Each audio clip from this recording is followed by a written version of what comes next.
اور پھر خاص طور پر انسان رزق کے لیے دعائیں کرتا رہے، کیونکہ سارے خزانے تو اللہ کے پاس ہیں، وہ جب جس کو جتنا چاہے عطا کر سکتا ہے۔ اس کے لیے نبی صلی اللہ علیہ وسلم کی سکھائی ہوئی مسنون دعائیں بہت ہی بہترین ہیں۔ نبی صلی اللہ علیہ وسلم ہر روز صبح فجر کی نماز کے بعد یہ دعا پڑھتے تھے، اللہم انی اسألک علما نافعا ورزقا طیبا وعملا متقبلا۔ اے اللہ، میں تجھ سے علم نافع، طیب رزق یعنی پاکیزہ رزق اور مقبول عمل کا سوال کرتا ہوں، یعنی ایسے عمل کی توفیق دے جو تیرے ہاں قبول ہو جائے، تجھے پسند آ جائے۔ اور اس کے ساتھ ساتھ انسان کو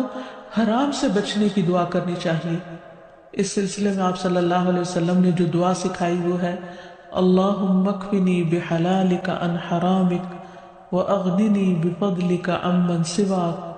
اے اللہ، اپنے حلال کے ذریعے حرام سے میری کفایت فرما، یعنی مجھے اتنا حلال دے کہ مجھے حرام کی ضرورت ہی نہ رہے، اور اپنی مہربانی سے مجھے اپنے علاوہ ہر ایک سے بے نیاز کر دے، یعنی مجھے انسانوں کا محتاج نہ کر، کسی اور کا محتاج نہ کر، صرف اپنے خزانوں سے عطا فرما۔ پھر اسی طرح خاص طور پر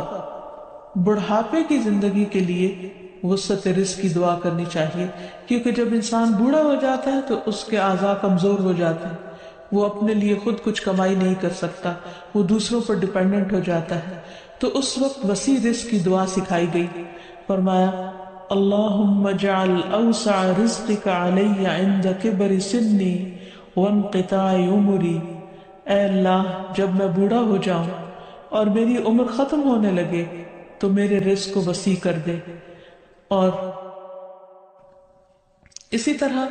اپنے لیے اور اپنی اولاد کے لیے وسیع رزق کی دعا کرنی چاہیے، جیسے ابراہیم علیہ السلام نے دعا کی تھی، ربنا انی اسکنت من ذریتی بواد غیر ذی زرع عند بیتک المحرم ربنا لیقیموا الصلاة فاجعل افئدة من الناس تہوی الیہم وارزقہم من الثمرات لعلہم یشکرون۔ اے ہمارے رب، بے شک میں نے اپنی کچھ اولاد کو اس وادی میں آباد کیا جو کسی کھیتی والی نہیں، تیری حرمت والے گھر کے پاس، اے ہمارے رب، تاکہ وہ نماز قائم کریں۔ سو کچھ لوگوں کے دل ایسے کر دے کہ ان کی طرف مائل رہیں، اور انہیں پھلوں سے رزق عطا کر تاکہ وہ شکر ادا کریں۔ تو اس میں ہم دیکھتے ہیں کہ ابراہیم علیہ السلام اپنے بچوں کے لیے روحانی رزق کی دعا بھی کر رہے ہیں، جذباتی محبت کی رزق کی دعا بھی کر رہے ہیں، اور پھر اس کے ساتھ ساتھ جسمانی رزق کی دعا بھی کر رہے ہیں جو ہر انسان کی ضرورت ہے، اور اس میں سے بھی بہترین رزق یعنی پھلوں کے رزق کی دعا کر رہے ہیں، کیونکہ انسان کو اللہ تعالیٰ کا صرف رزق ہی نہیں مانگنا چاہیے، بہترین رزق مانگنا چاہیے۔ یعنی ایک تو سمپل سی دعا ہے اللہم ارزقنی، اور پھر